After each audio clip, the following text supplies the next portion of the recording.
The 2014 Kenya National Rally Championship returned for the 7th round, the KCB Kisumu Rally. As the championship reaches the business end of the season, competition is hotting up in the battle for both class honours and the overall title. The 6th round, the KCB Safari Rally, had started in Nairobi before taking the crews to the ranches and farms around Nanyuki. After 3 days of fierce competition, the defending champion, Baldiv Chaga, had once again taken the win, restoring him to the top of the championship standings. Tundo had fought back from several mechanical issues in the Proton to finish second, and the pair arrived in Kisumu ready to resume battle with just 54 points separating them, and 160 still on offer. The Kisumu round would once again take crews through the sugarcane plantations around Chemelil to the east of Lake Victoria, Africa's largest freshwater lake. Rain had been forecast, and the heavy storms in the days running up to the event meant the drivers were expecting to tackle the first wet rally of the season. On the eve of the rally itself, storm clouds were brewing over the lake. The rally started outside the KCB branch in the heart of Kisumu town, and despite overnight rain, the day started bright and clear. Crews lined up in Parc Fermé, unsure of what to expect of what lay on the stages ahead. Looks like it didn't rain yesterday, so that's a good sign. Hopefully it doesn't rain during the day. Knowing Kisumu and the humid weather, you can't tell. If it does, it's going to be very, very interesting in some places, but yeah, it'll be the same for everyone, I guess. Championship is always what we focus on, and it's hard to tell. It really depends what happens with Tundo, with me. There's 3 people who can still win the championship, so can't really tell. We've done a lot since the safari because that was a bit of a lottery whether we were going to get round or not, so I'm hoping that the car's in tip-top form. Driver's in tip-top form, he loves Kisumu. Hopefully it'll rain. It's unfortunately didn't rain last night like it did yesterday. Let's see what happens. With the round-robin system in place, it would be Tundo who would lead the way out in his Proton S2000, road sweeping on what would transpire to be a tricky event.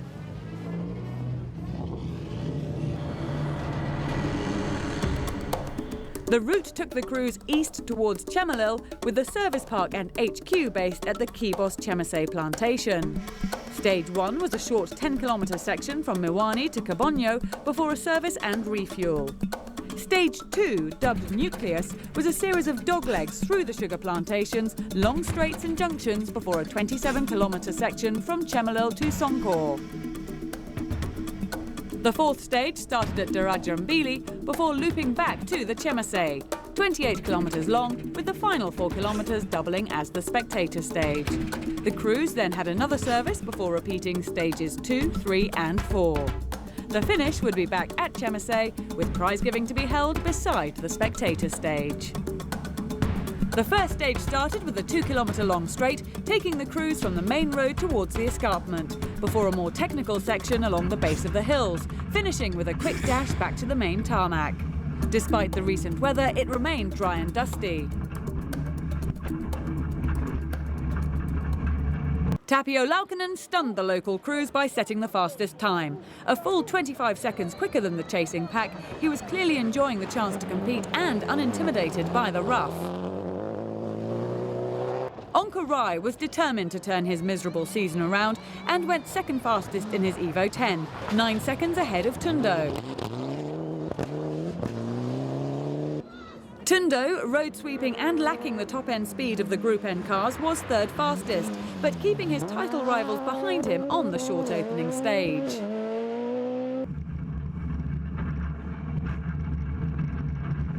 Ronak Shah went 4th fastest, to the delight of his home fans. The young Kisumu driver blasting through the stage in his N12, however picking up a 10-second penalty and dropping to 10th overall. Karan Patel was 5th fastest, the youngster stunning his rivals as he trailed Shah by just 1 second in his old GC8. He was running well clear of his S-Class rivals. Baldiv Chaga was a further second back and surprised by the pace of Patel, who was driving his old Impreza, setting an identical time to Chate in the similar Evo 10.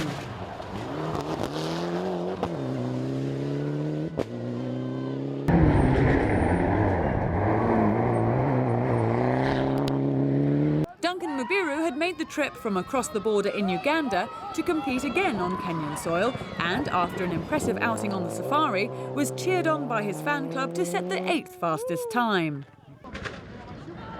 Tejveer Rai was 9th fastest, putting all 3 Cabras Evos in the top 10, but was 42 seconds slower than Laukkanen. Rajbir Rai got off to a sluggish start, setting just the 10th fastest time, and would have ground to make up if he wanted to finish on the podium.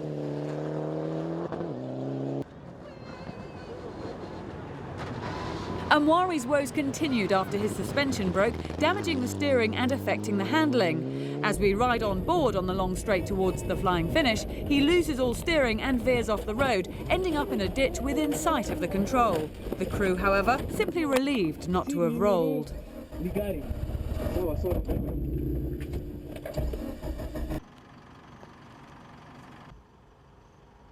I think we broke something on the steering wheel. It sort of came off. Way back there, it was a straight of about 500 meters, and we had no control of the steering at all. So we came down on momentum. Went into the sugarcane a little bit, but luckily no injuries, car no roll. And you can see at least the car safely got onto the ditch. So it's tough luck, I guess. Dilraj Bui was 2nd in the S-Class in his old GC8, setting the 15th fastest time and trailing Patel by 44 seconds over just 10 kilometres. Hussein Malik was hoping for a good result in his Evo 6. With class leader Alistair Keith missing the event, it looked a strong possibility. However, his engine blew on the transport at the end of the section. Jonathan Soman was fastest in the Classics as he settled in behind the wheel of the Escort, lying 18th overall.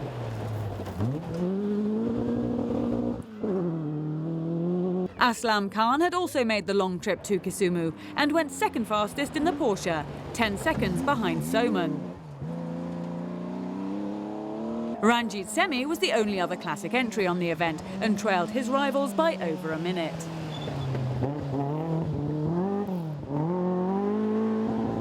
Eric Bengi once again led the way in the F2 class in his Run X. He was 17th fastest, 2 seconds ahead of Soman, and despite going wide on this junction, led his rivals by 38 seconds. Gurmit Thethi was 2nd fastest in his Golf and opened up a 12-second gap to Kanna. Dennis Mwenda had a new engine and was in full attack mode. However, he lost control of his sprinter on the jump and was lucky to escape without rolling. Damaging the front right corner, he was fortunate that the finish was less than a kilometre away and was able to limp to service, but not the start he was looking for. Whoa, that jump came in too quick. I have a new engine, a lot of power, so the obstacle came sooner than I expected. Went for the brakes and lost it. But we were able, thank God we were able to recover because I'd seen we'd rolled. After the first service, the crews then headed to the initial run through the nucleus stage.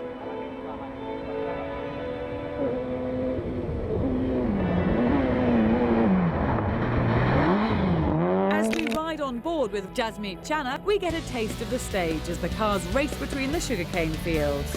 Laukkanen was once again fastest, increasing his lead, but was just 5 seconds quicker than Chagga, who leapfrogged up behind him after going 2nd quickest. Onka Rai slipped to 3rd, just 1 second behind Chagga, whilst Tundo moved into 4th, despite being stuck in front-wheel drive.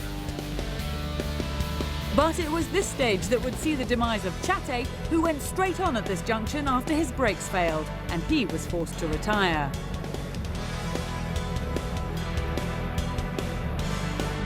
We pick up the action now on the 3rd and longer of the stages that took crews from Chemelil to Songho. With plenty of slippery and wet patches evident, drivers were kept on their toes and it was hard to get into a good rhythm.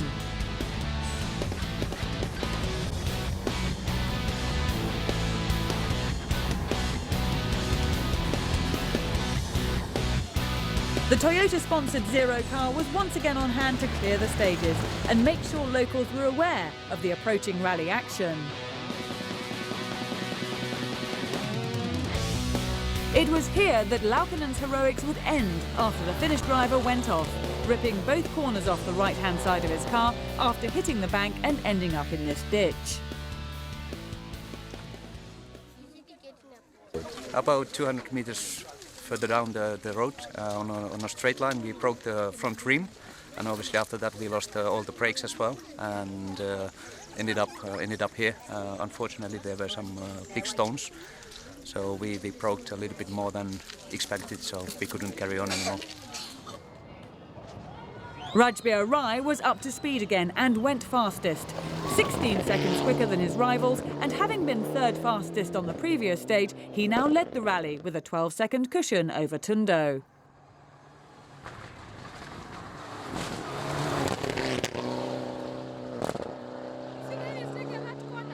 Tundo was second fastest, an impressive time considering he was still stuck in front-wheel drive after a setting on his handbrake had disengaged the rear diff at the start of stage 2. He would have to wait until the end of stage 4 to fix the problem.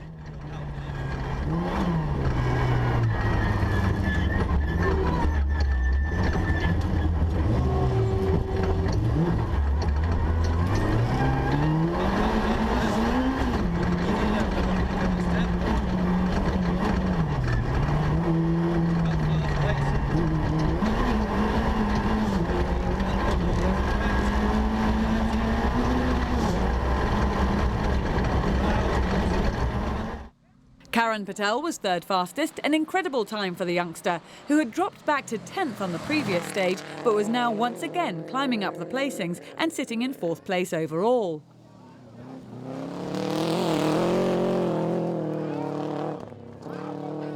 Jasmeet Chana picked up his pace, going 4th fastest in the Evo 9, the driver moving up into 6th overall.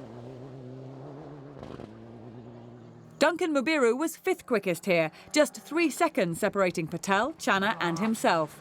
He moved into 3rd overall with a 6-second gap to the Impreza driver. Ronak Shah was another youngster setting impressive times. Going 6th fastest, he was in 5th overall, but trailed Patel by 28 seconds on his home rally. After retiring on the safari, Fahaz Khan was back and quickly getting up to speed, 7th fastest and rounding out the top 10 overall. Azza Anwar had got off to a cautious start and had been caught out by the pace of the leading group. However, 8th fastest now moved him into 8th overall. Steve Mwangi was 8th fastest on this stage to climb up to 15th overall. Galib Haji had also made the trip to Kisumu in his Evo 10 and set the 10th fastest time, moving him into 9th by the end of the stage. Onkar Rai was losing time once again. Struggling with a broken rear diff, he found himself slipping back to 7th overall after being as high as 2nd. Baldev Chagga punctured, losing over 3 minutes and dropping down to 11th. He would have it all to do to get back up the leaderboard and rescue his title challenge. Jonathan Soman was the quickest two-wheel drive in the muddy conditions. In setting the 12th fastest time, he now held a 30-second gap to Khan in the classics. Khan was enjoying the conditions in his Porsche, even if he couldn't match the Escort on this stage.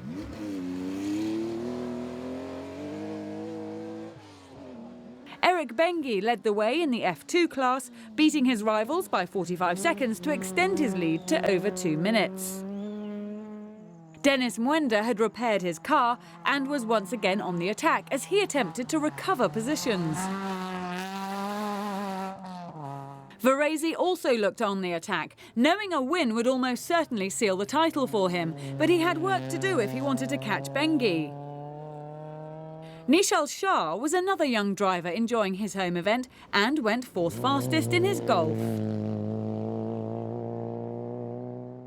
The Imprezas of Chabhadia and Bowie were struggling, and the only other S-Class competitors were languishing at the back of the field.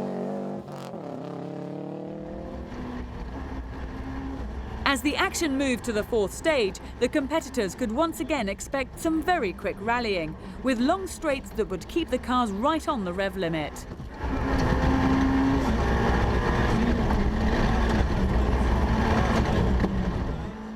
The last part of the section had been made into a spectator stage, which was muddy and slippery as the crews tackled a series of hairpins.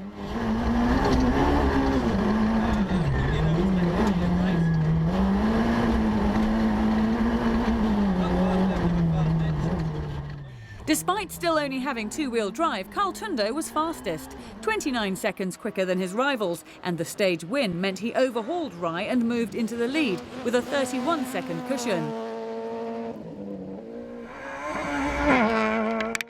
Chaga was second fastest as he bid to recover positions, the longer stages suiting the Evo 10, and he moved back into fifth overall.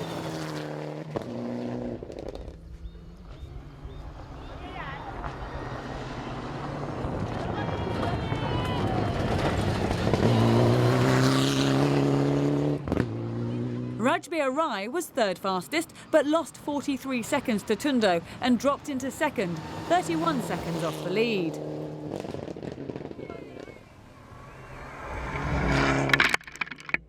Azza Anwar was fourth quickest. The veteran has always been a master in muddy conditions, and he moved into third overall, but trailed Rai by over 2 minutes.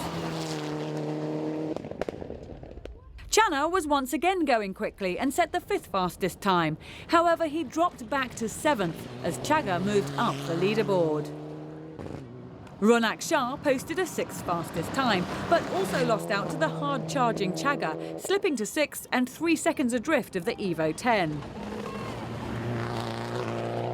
Onkar Rai continued to battle his way through the stage with no rear diff, but still managed the seventh fastest time. However, overall, he slipped back to ninth. Karan Patel lacked the top speed to match the newer cars, but still went ninth fastest. He held on to fourth, but will be under pressure with Chaga 19 seconds behind him. Fahaz Khan was ninth fastest. He moved up to 11th overall and was now only 3 seconds behind Haji and a top 10 position. Duncan Mubiru lost ground and slipped back to 8th, his Impreza beginning to hit trouble.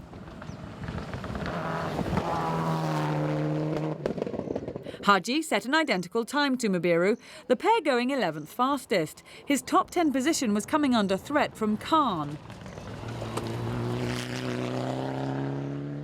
Halai was recovering from a puncture on the second stage and was now down to 18th overall, which was 8 minutes behind the leading two-wheel drive car.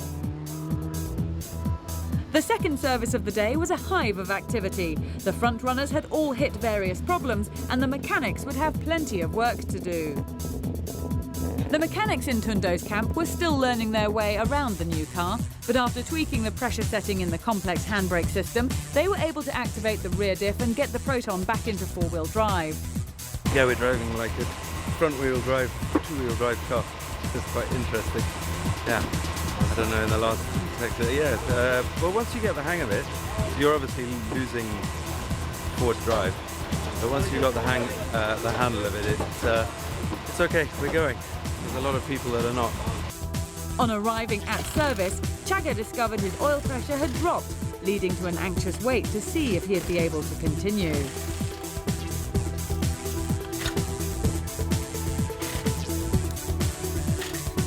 In the last stage, there's a jump we'd marked it as an easy jump, and we took it as an easy jump.